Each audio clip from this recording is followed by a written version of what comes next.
जय हिंद दोस्तों, कैसे हो आप लोग। आशा करता हूँ आप लोग अच्छे होंगे। जैसा कि आप स्क्रीन पर देख रहे हो, यह पेपर आरपीएफ एसआई का प्रीवियस ईयर का पेपर है। यानी जो आपकी पिछली भर्ती आरपीएफ रेलवे पुलिस की निकली थी, रेलवे प्रोटेक्शन फोर्स की, उसका ये आंसर की है। तो आज हम जीके जीएस के सेक्शन को या जीके जीएस के पार्ट को सॉल्व करने वाले हैं। और सभी को पता होगा आरपीएफ के जो आवेदन है वो स्टार्ट हो चुके हैं। ठीक है, 15 अप्रैल से। और अगर आपने अभी तक नहीं किए हैं तो जल्द से जल्द कर दें। लास्ट के चक्कर में नहीं बैठिएगा, क्योंकि साइट जो है वो आपकी धीमी चलने लगती है फिर। इसलिए अभी से जल्दी से कर दीजिए। ठीक है।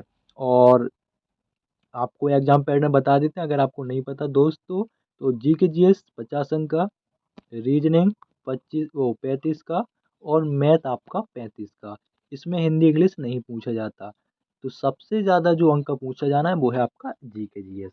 ठीक है, तो वीडियो स्टार्ट करते हैं। और जो हम ये आंसर की सॉल्व कर रहे हैं, यह 10 जनवरी 2019 को जो एग्ज़ाम हुआ उसकी है, और आपका शिफ्ट 3 की है। ठीक है, तो देख लो कैसे प्रश्न आपका आरपीएफ पे पूछे जाते हैं। तो जूम कर लेते हैं, और ये रहा आपका पहला प्रश्न।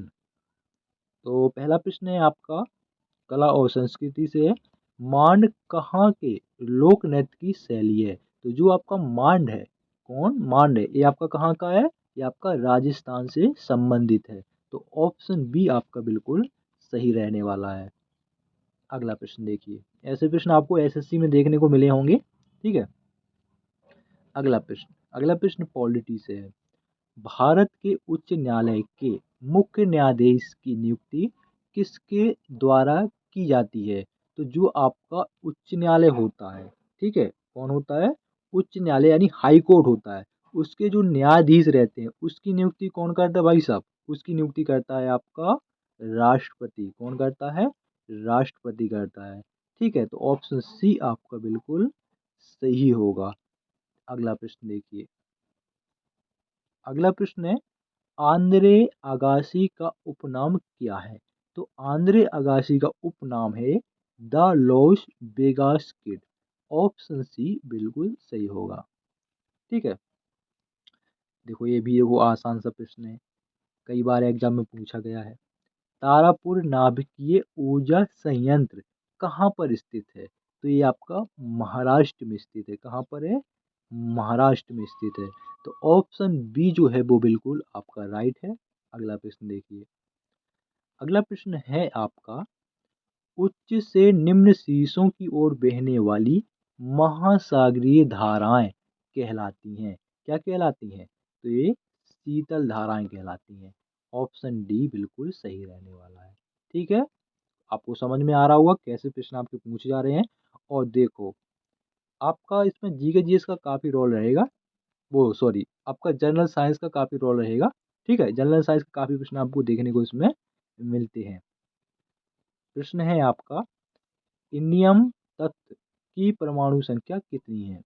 तो इंडियम जो आपका तत्व है इसकी परमाणु संख्या है 49। ठीक है, ऑप्शन ए बिल्कुल आपका सही होगा।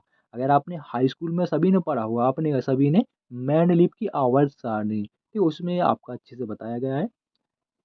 अगला प्रश्न, बस ये रहता है कि जो अपन लोग पढ़े होते हैं ना, तो फिर इस टाइम पे आप भूल जाते हैं। मान के चलो अगर कोई साइंस बैकग्राउंड को नहीं है तो उसको भूल जाएगा।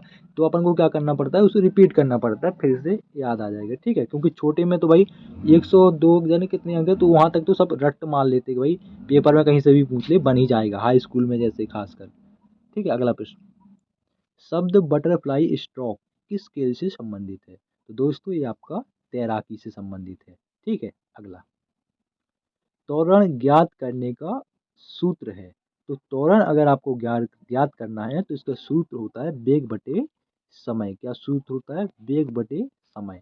ऑप्शन डी बिल्कुल सही रहेगा आपका। ठीक है, तो ये देखो जनरल साइंस का प्रश्न था, ये भी देखो जनरल साइंस का प्रश्न है। एसिटिक अम्ल का IUPAC नाम क्या है। तो इसका IUPAC नाम होता है एथेनोइक अम्ल। क्या होता है, एथेनोइक अम्ल। ऑप्शन ए बिल्कुल सही। ये भी देखो जनरल साइंस का प्रश्न है, तो इसमें जनरल साइंस आपको काफ़ी देखने को मिलती है। तो इसको पढ़ना अच्छे से। नाइट्रस ऑक्साइड का आयनीकरण नियतांक कितना है? तो ये आपका ऑप्शन बी बिल्कुल सही होगा। अगला थोड़ा स्पीड में करते हैं तो वीडियो ज़्यादा लंबा हो जाएगा, ठीक है, क्योंकि बेसिकली आंसर की है। शीर्ष ग्रंथि, एक मिनट ये थोड़े स्क्रॉल का हो गया, ठीक है। शीर्ष ग्रंथि क्या स्रावित करती है? तो ये आपका मेलाटोनिन, ठीक है, इसको आपके क्या करती है? स्रावित करती है। अगला प्रश्न, स्विट्जरलैंड की मुद्रा का नाम क्या है? तो इसका नाम है स्विस फ्रांक। क्या नाम है? Swiss franc. ऑप्शन बी बिल्कुल सही होगा। झारखंड की राजधानी, ये तो यार बच्चों वाले प्रश्न पूछ लिए, रांची, ठीक है। कोशिका में राइबोसोम की खोज किसने की? तो ये भी आप हाई स्कूल में पढ़े होंगे जीवद्रव के बारे में, उसमें आपका राइबोसोम, केंद्रक, माइटोकॉन्ड्रिया, लाइजो, गोल्जी कॉय, राइबोसोम, लाइबोसोम पढ़े होंगे आपने, ठीक है। तो राइबोसोम की खोज जॉर्ज इमिल पेलाडे ने की थी, ठीक है। ऑप्शन सी बिल्कुल सही होगा। देखो जनरल साइंस का काफी इसमें रोल है। अगला, कार्नर के शब्द का प्रयोग किस खेल में होता है? तो फुटबॉल में होता है, ठीक है। खेल कूद से भी आपका दूसरा प्रश्न है, दूसरा है तीसरा, दूसरा तो है 100%। अगला, उदार, ये प्रश्न आपका उससे इकोनॉमी से, उदार विनिमय दर प्रबंधन प्रणाली का विघटन कब हुआ? तो इसका विघटन मार्च 1993 में हुआ। ऑप्शन बी बिल्कुल सही होगा। अगला, भारतीय संसद का निचला सदन कहलाता है, क्या कहलाता है? लोकसभा कहलाता है। ऑप्शन डी बिल्कुल सही होगा। भगवान गोमतेश्वर की मूर्ति कहाँ पर है? तो ये आपकी मूर्ति श्रवण बेलगोला पर स्थित है। ऑप्शन सी बिल्कुल सही होगा। अगला प्रश्न देखिए, अम्बरे कैल बलाह, एक मिनट, अम्ब्रे अनब्रेक एबला एन ऑटोबायोग्राफी पुस्तक किसने लिखी?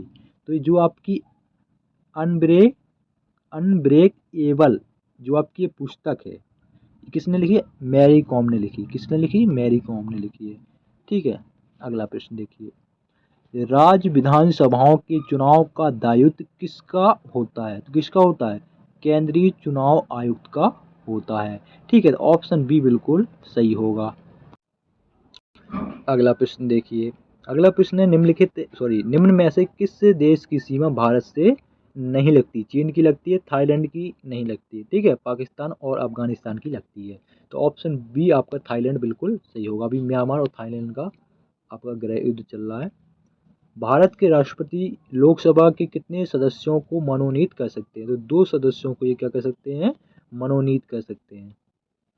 कलकत्ता क्रिकेट एवं फुटबॉल क्लब की स्थापना कब की गई? तो कब की गई थी? 1792 में। भारत के खाद्य सुरक्षा और मानक प्राधिकरण का मुख्यालय कहाँ पर है? तो ये भाई साहब नई दिल्ली में स्थित है। अगला प्रश्न, सूर्य और बृहस्पति ग्रह के बीच की दूरी कितनी है? तो कितनी है? 778.5 मिलियन किलोमीटर है। ऑप्शन बी सही होगा। अगला, भारतीय राष्ट्रीय कांग्रेस का पहला अधिवेशन कहाँ हुआ? तो भैया बॉम्बे में हुआ था, और इसकी स्थापना 1885 में हुई थी। और ए यू होम, ऐसा उसका नाम याद नहीं आ रहा, ठीक है, उसका अधिवेशन उसने किया था। अगला प्रश्न, पदापाणि बौद्धिस्ट के चित्र कहाँ पाए गए? तो कहाँ पाए गए? अजंता की गुफाओं में। ये कहाँ पर है? ये आपका औरंगाबाद महाराष्ट्र में है। अगला, अंतर्राष्ट्रीय ट्वेंटी अंतर्राष्ट्रीय T20 क्रिकेट मैचों में शतक बनाने वाली पहली भारतीय महिला क्रिकेट खिलाड़ी कौन बनी? तो कौन है? तो ये आपका हरमनप्रीत कौर है। ऑप्शन डी बिल्कुल सही होगा। अगला, 13वें वित्त आयोग के अध्यक्ष कौन थे? तो डॉक्टर विजय एल केलकर थे। कौन थे? डॉक्टर विजय एल केलकर थे। अगला प्रश्न, आपदा प्रबंधन विधेयक अधिनियम पास हुआ कब हुआ था? 2005 में ये आपका पास हुआ था, ठीक है। लोकसभा का पहला आम चुनाव कब हुआ? तो 1951 से 52 के बीच में हुआ। ऑप्शन डी बिल्कुल सही होगा। मोरक्को की राजधानी, देखो उसमें आपका मुद्रा पूछी थी स्विट्जरलैंड की, इसमें मोरक्को की राजधानी पूछी है। क्या है राजधानी? है रबात है। निम्न में से भारत के किस राज्य की विधानसभा सीटों की संख्या सर्वाधिक है? भैया उत्तर प्रदेश की है, ठीक है। ऑप्शन बी बिल्कुल सही होगा। एका आंदोलन के नेता कौन थे? तो इसके एका आंदोलन के नेता मदारी पासी थे। ऑप्शन सी बिल्कुल सही। अगला, मृदा का मृत कार्बनिक घटक कहलाता है, क्या कहलाता है? ह्यूमस कहलाता है। ऑप्शन बी बिल्कुल सही होगा। पद्मा नदी किस देश में बहती है? तो ये आपका बांग्लादेश में बहती है। ऑप्शन सी बिल्कुल सही होगा, बांग्लादेश। एसआई पद्धति में गुणज 10 की घात -21 डैश का उपसर्ग है, किसका? जेप्टो का। ठीक है। जीवन स्मृति पुस्तक किसने लिखी? तो ये आपका रविंद्रनाथ टैगोर ने लिखी है। और आपका जो राष्ट्रीय गान है वो भी रविंद्रनाथ टैगोर ने लिखा है। और बांग्लादेश का जो राष्ट्रीय गान है हमारा सोनार बांग्ला, राष्ट्रीय गीत है, राष्ट्रीय गान जो भी है बांग्लादेश का हमारा सोनार बांग्ला, वो भी आपका रविंद्रनाथ टैगोर जी ने लिखा है। अगला प्रश्न, प्रकाश तरंग का सिद्धांत किसके द्वारा प्रस्तावित किया गया? तो आपका क्रिस्टियान ह्यूजेंस के द्वारा प्रस्तावित किया गया। ऑप्शन सी जो है बिल्कुल सही है। निम्न में से कौन सा खिलाड़ी फुटबॉल से संबंधित नहीं है? तो वो है आपका माइकल शूमेकर। ऑप्शन डी बिल्कुल सही। भारत के राष्ट्रपति का कार्यकाल 5 वर्ष का होता है। ठीक है। तो अगला प्रश्न देखिए, पहले के समय 2018 के समय क्या रहते, थोड़ा उतना नहीं आपका कठिन पूछते थे, अब थोड़ा ये हट के प्रश्न आते हैं। भारत के सांस्कृतिक इतिहास में उत्तर के नागरों और दक्षिण के द्रविड़ों का संबंध किससे है? तो आपका किससे है? मंदिरों से है। किससे है? मंदिरों से है। 1940 में बनी अंतरिम कैबिनेट की अध्यक्षता किसने की? तो पंडित जवाहरलाल जो नेहरू थे उन्होंने की थी। अगला, भारत के संघ शासित प्रदेश किसके द्वारा शासित? तो भैया किसके द्वारा शासित किए जाते हैं? तो भैया भारत के राष्ट्रपति के द्वारा शासित किए जाते हैं। ठीक है। नील की खेती की दो प्रमुख पद्धतियां निज और रैयत बनी थी, कौन थी? कौन सी पद्धतियां थी? पहली तो पद्धतियां, तो पहली पद्धति होगी निज और दूसरी कौन है? वो है आपका रैयत। ऑप्शन डी बिल्कुल सही होगा, निज और रैयत। अगला प्रश्न आपका CRR का फुल फॉर्म पूछा है। कैश रिजर्व रेशियो होता है आपका CRR का पूर्ण रूप या फुल फॉर्म। राज्यसभा का सदस्य बनने के लिए न्यूनतम आयु कितनी होना चाहिए? यह कंफ्यूजिंग हो जाता है सभी लोग को, और कई बार एग्जाम में पूछा गया है SSC के। तो कितने होना चाहिए? 30 वर्ष होना चाहिए। कई लोग 25 लगा देते हैं। ठीक है, तो ऐसा नहीं है। राज्यपाल के लिए 35 वर्ष होती है आयु, और सारे राष्ट्रपति के लिए भी 35 वर्ष। आपका लोकसभा के लिए 25 वर्ष होती है, विधानसभा के लिए भी 25 वर्ष होती है। 21 वर्ष आपका जो ग्राम पंचायत का चुनाव होता है प्रधान वगैरह का, मुखिया का, उसमें होती है। सामान्य तौर पर डैश पत्तियों से खनिज पदार्थों को पौधों के अन्य भागों में ले जाता है, कौन ले जाता है? फिलोएम ले जाता है। कौन ले जाता है? फिलोएम। ऑप्शन सी बिल्कुल सही। गडकरी विद्रोह निम्न में से किस स्थान पर हुआ? तो ये आपका कोल्हापुर में हुआ। कोल्हापुर कहाँ भैया? महाराष्ट्र में। जापान की खाई किस महासागर में स्थित है? तो ये प्रशांत महासागर में स्थित है, जो कि विश्व का सबसे गहरा महासागर है। तो दोस्तों ये थे आपके RPF SI में पूछे गए प्रीवियस ईयर के प्रश्न। और 50 में से आप कितने अंक कर पाए कमेंट बॉक्स में जरूर बताएं। और देखिए आगे ये सेक्शन आपका रीजनिंग के प्रश्न आ गए। ठीक है, ये आप रीजनिंग के प्रश्न भी देख सकते हो। तो मिलते किसी नेक्स्ट वीडियो में। कुछ डाउट वगैरह तो पूछ लीजिएगा। जय हिंद, जय भारत।